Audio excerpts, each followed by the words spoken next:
dear students, I am Shweta Sharma from Convent Girls Inter College, Bareilly. A very warm welcome to all of you in this session. Today I am going to present lesson 4 from the prose section of your English book, and the title of the lesson is Socrates. Have a very quick look at the contents of today's session. First of all, we would try to connect your previous knowledge with this current chapter.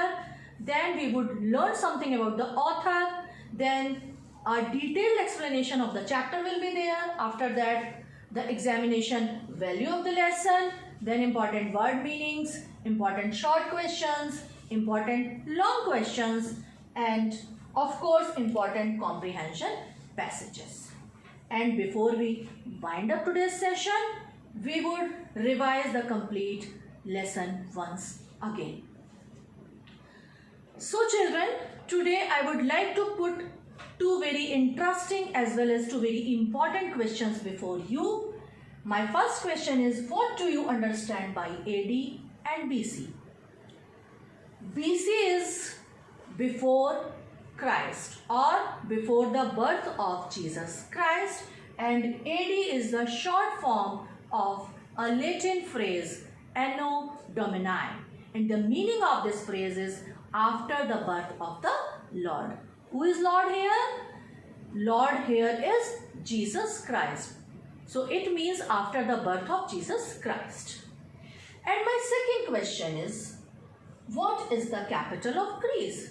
This question is very easy, and the answer of this question is Athens. Children, look at this attractive face. This is actually the greatest philosopher of the world, Socrates. Socrates was born in Athens before 470 years Jesus Christ was born. And about this man, about this great philosopher, we are going to study today. And this is the lady, Rhoda Power, the author of this lesson, who is considered as the novelist of children, was born on May 29, 1890.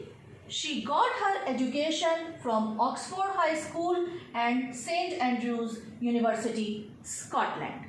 After leading a very successful literary life, she died on March 9, 1957. Red Cap Runs Away is a very popular novel by Rhoda Power, and it is considered as children's classic. So let's start today's lesson. Socrates lived in Athens about 400 years Jesus Christ was born. As a boy, he was ugly, undersized, and had a flat nose and bulging eyes. His father was a poor stone cutter. He was always rather shabbily dressed. So children, as I told you earlier also that Socrates was born 470 years before Jesus Christ, before the Lord himself was born. And he was born in Athens.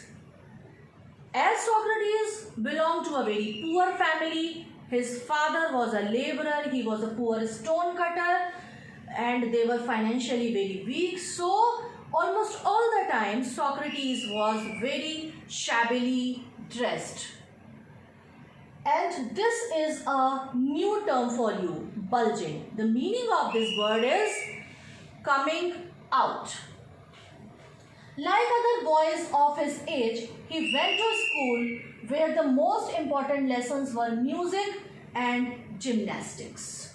He also learned some science and mathematics and a little about the stars, but not nearly so much history and geography as children learn today.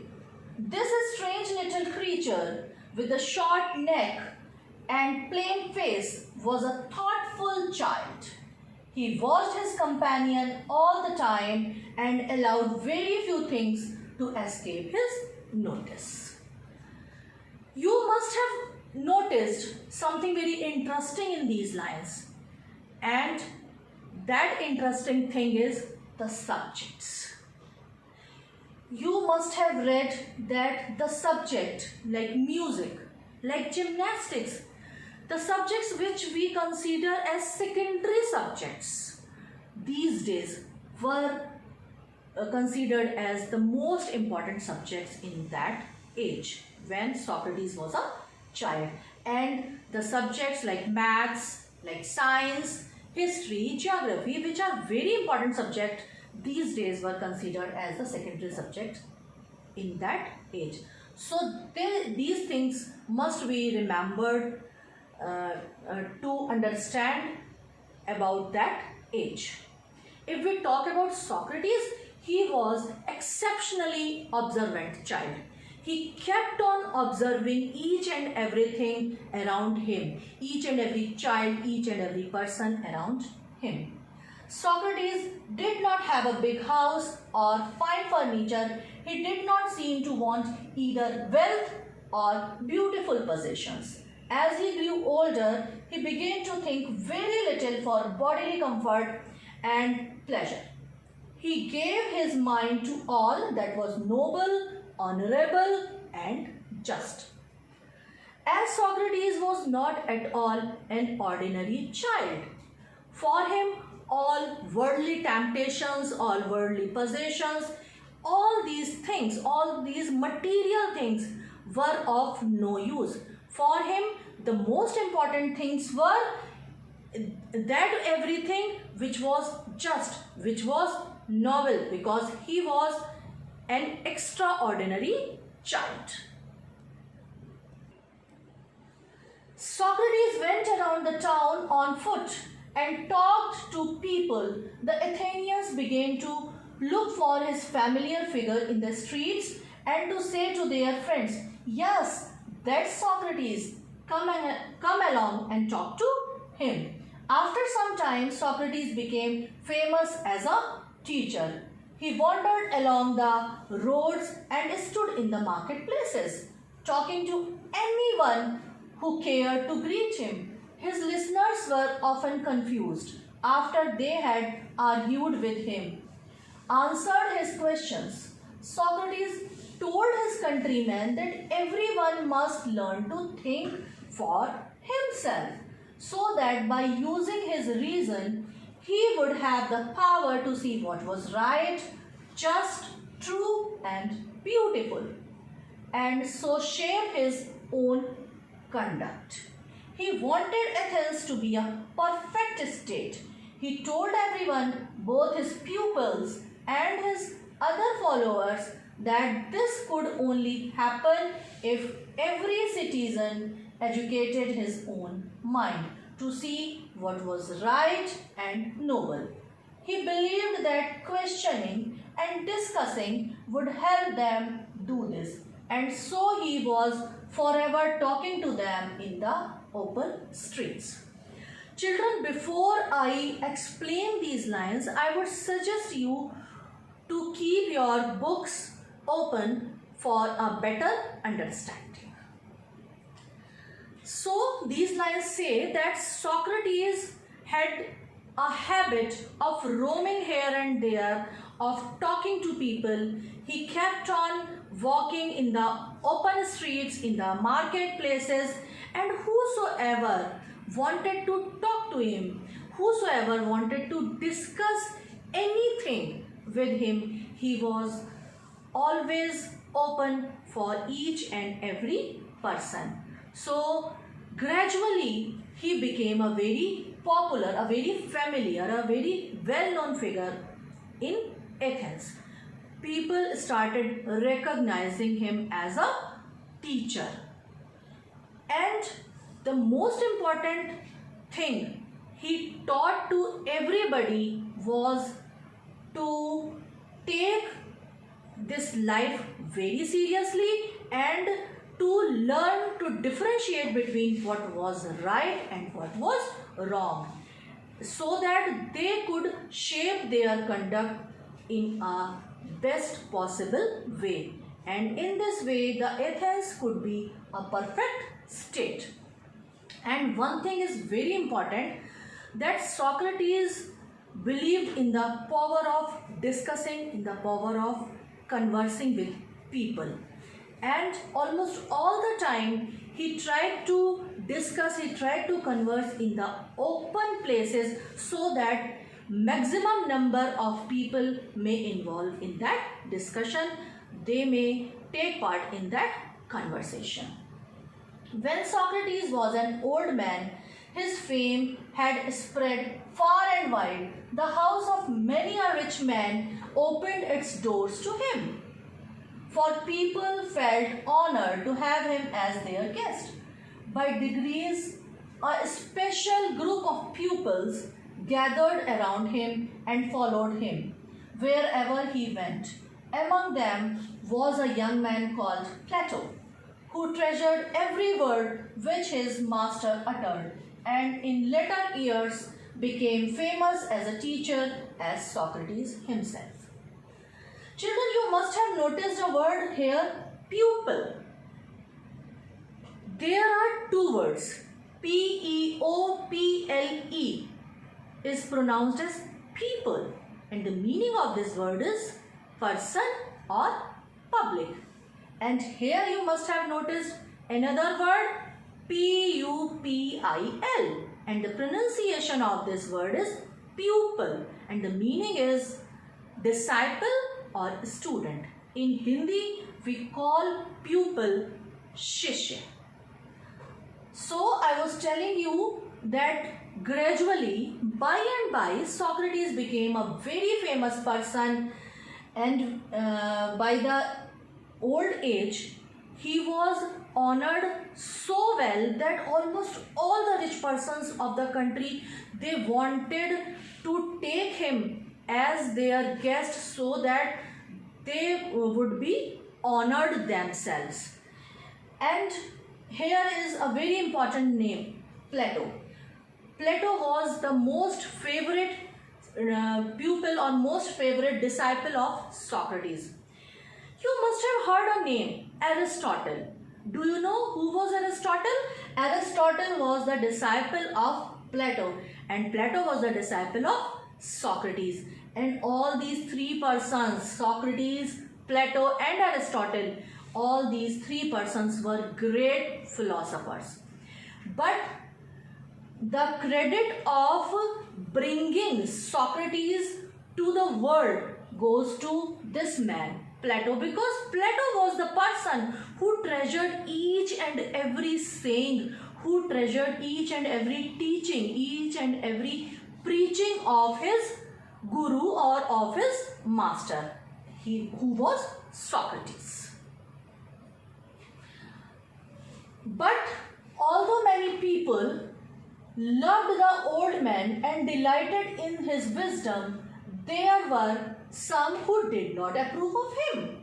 He taught that man's own mind influenced his conduct more than the gods.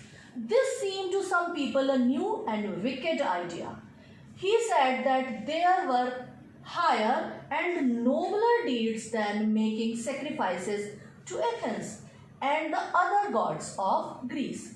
And many people thought that he was leading the young astray, questioning all that they had been taught to believe and filling their minds with doubt. Children, you must have heard that literature is the medium of opening an era to the people. And these lines, they are like bringing to us the fact that animal sacrifice was very popular practice in Athens in those days. And Socrates, being a very kind-hearted and a very noble man, he was against these practices. He believed that there are better things, there are better deeds to be done. And as many persons were his critics, so a big group of people was also who were against Socrates. The men who were governing Athens summoned Socrates to appear before them and to stand his trial. His friends begged him to escape or to hide until the storm had blown over. But Socrates was no coward. He knew that he had done nothing wrong and that he had only taught what he believed to be just, true and honorable. And so he went to the court. His clothes and shoes were dusty and travel stained, but everyone knew that a noble heart beat under this shabby garments. As I told you, that a big group of persons was there who were against Socrates, who were against his beliefs, who were against his teachings, and almost all of them were the part of the government of Athens. So these powerful persons, they sent a summon to Socrates and they called him to the court. Socrates had a big group of his well-wishers also, a big group of his pupils also. So these well-wishers, these pupils, they suggested him to remain underground for some time, but Socrates knew, he was confident enough that he had done nothing wrong. So he denied to remain underground and he decided to move towards the court. And as there were no means of transport in those days, so he had to walk on foot that long distance, and because of covering that long distance on foot, when he reached in the court, he himself was very dirty, his clothes were dirty, his shoes were dirty, everything was very dusty and dirty. But whosoever knew Socrates knew that a very kind, a very noble, a very pure heart was beating under this shabby, this dirty body. He made a powerful and dignified speech. He told Athenians that they would gain nothing by taking away the last few years of his life, but that he was willing to die many deaths for what he believed to be right. And when Socrates reached in the court, a big crowd was there along with these persons belonging to government. A big crowd was there, and before everybody, Socrates made a very powerful, very dignified speech, and he told that I knew I would be punished, but I am ready to die thousands and thousands of deaths for the well-being of my beloved country. And he also said that I am a very old person and soon I would be facing a natural death. So these people can harm in no possible way, because I am already an old man and soon I am going to die. But I am ready to die many deaths for the well-being of my beloved country. The judges listened to him, questioned him and condemned him to death. The old man made no complaint. He leaned on his stick, looking round the crowded courtroom. Plato and his other pupils were there in the court all the time. No evil can happen to a good man, he told them, either in life or after death. So be of good cheer. I have to go. The hour of my departure has arrived and we go our ways. I to die, you to live. And as it was pre-decided, as the whole system of the court was merely a formality, his death sentence was pre-decided and finally he was condemned to death. So his pupils, his family members and other persons who were his well-wishers, they became very sad. But Socrates taught them that there is no like there is no reason of getting upset, because the paths, both the paths are of glory and both have different paths. He means Socrates, he was moving towards the path of his death, and the other persons would surely move towards the path of their life. Then the soldiers came and took him away to prison. His wife followed with his 3 children. Many of his favorite pupils were also with him. For a long time they talked to him, and he taught them many wise lessons, which they treasured in their hearts. But all the time his friends knew that Socrates would die soon. They were sad, for as Plato wrote, he was like a father of whom we were being bereaved, and we were about to pass the rest of our lives as orphans. Children, Socrates has had 3 children, and all the 3 were sons. His wife, his 3 sons, his pupils, all were there. When policemen came and when they were taking him towards the prison, all these persons were also with him, and all the time they were discussing something, and Socrates was kept on teaching them, and they all knew that these were the last teachings of Socrates to them, so they were very keen to listen to him. But all the time there was something said within the heart of their hearts, because they knew that very soon this man was going to die. As Plato has mentioned later on, that all of them, they knew that very soon they were going to become the orphans, because Socrates was no less than a father to them. After the sun had set behind the treetops, the jailer came in and asked Socrates to prepare for death. It means in the time of evening he was condemned to death. In Athens, when people were condemned to die, they were given a cup of poison. Socrates knew this, and he nodded to the jailer, who looked at him sadly, saying, "You, Socrates, whom I know to be the noblest and gentlest and best of all who ever came to this place, will not be angry when I ask you to drink the poison, for others and not I are the guilty cause." Bursting into tears, he went out and returned with a cup of poison. Children, in those days, it was a culture in Athens that whenever a person was condemned to death, he was offered a cup of poison, and he had to drink that cup of poison.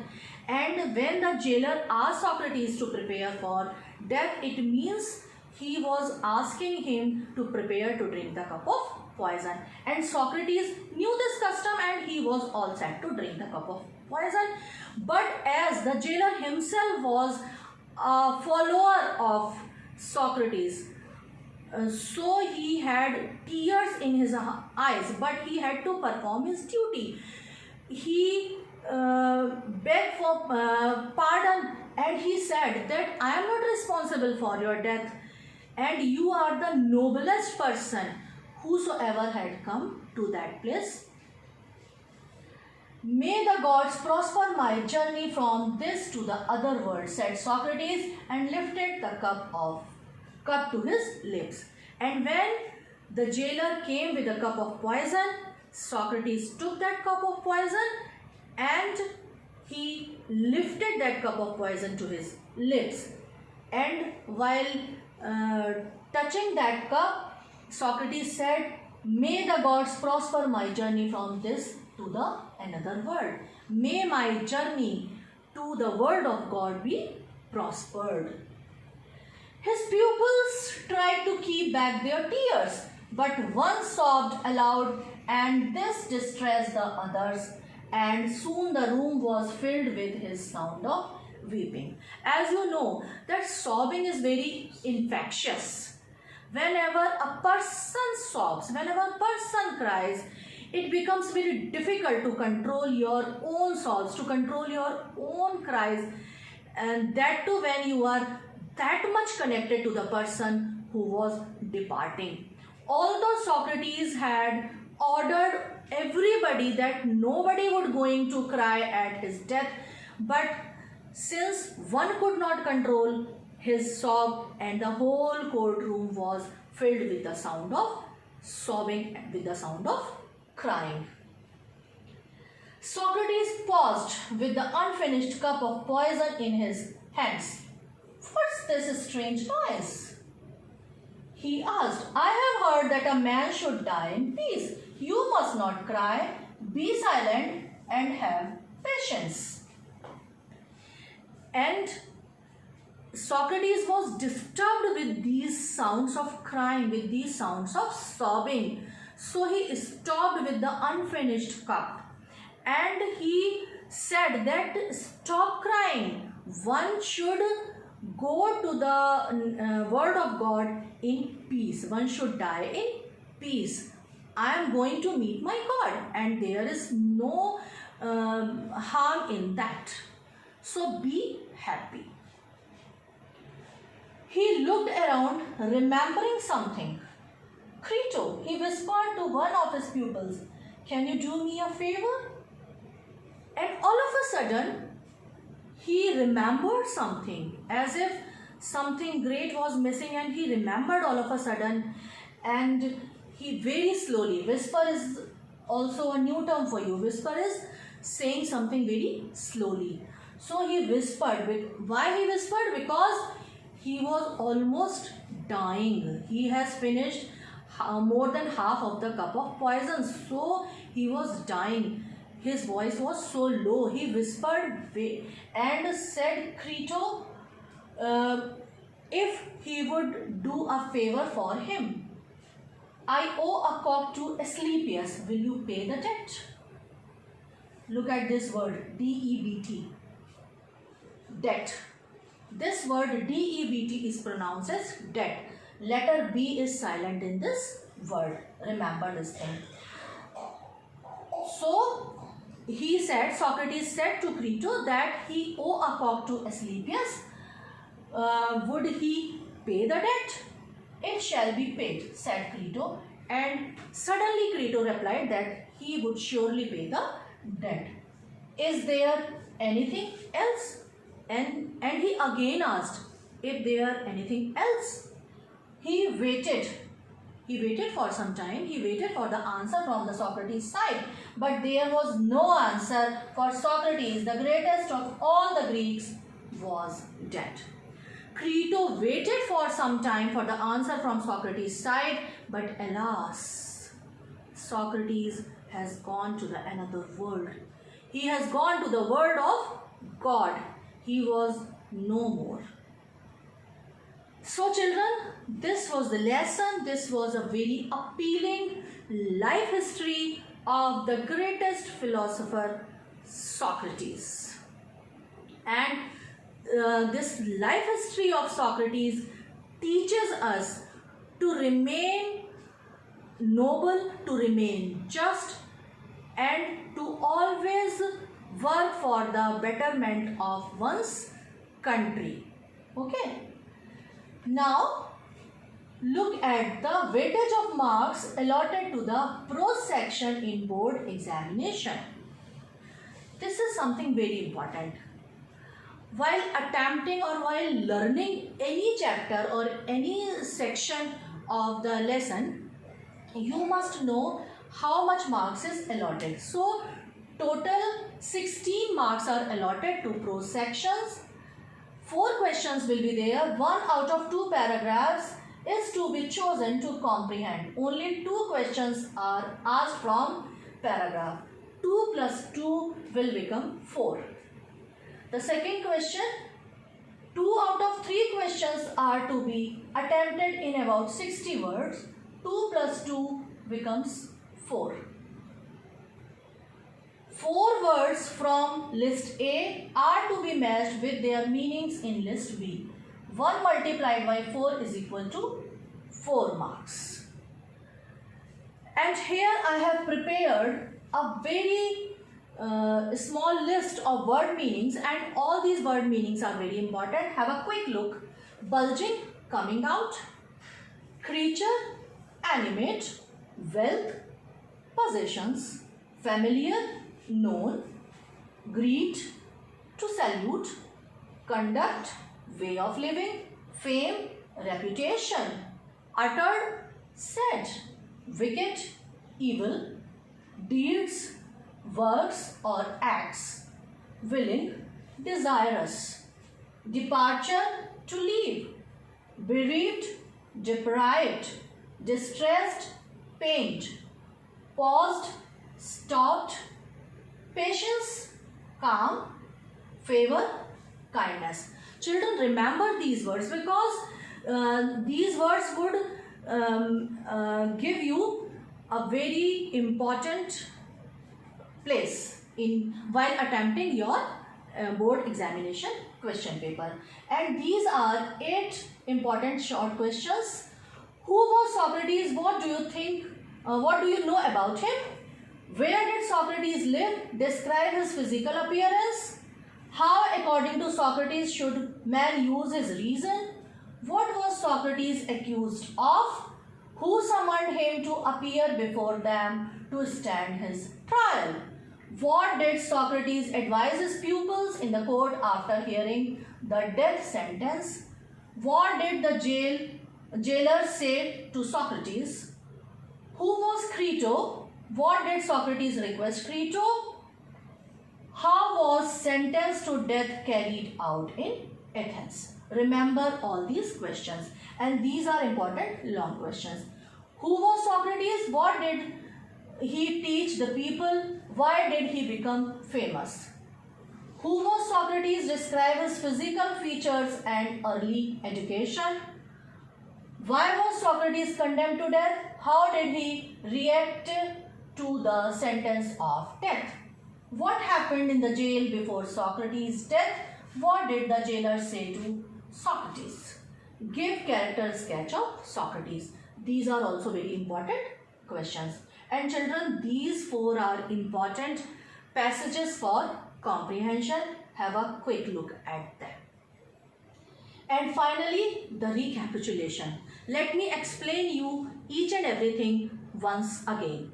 Children, first of all, we have discussed about AD and BC, and then we learned about the author Rhoda Power. Then a detailed description of the lesson. Socrates was there. You learned each and everything about the life of Socrates. Then I told you the examination value of the lesson. Then we had some important word meanings. Then I gave you 8 short questions. And after that 5 long questions and 4 comprehension passages.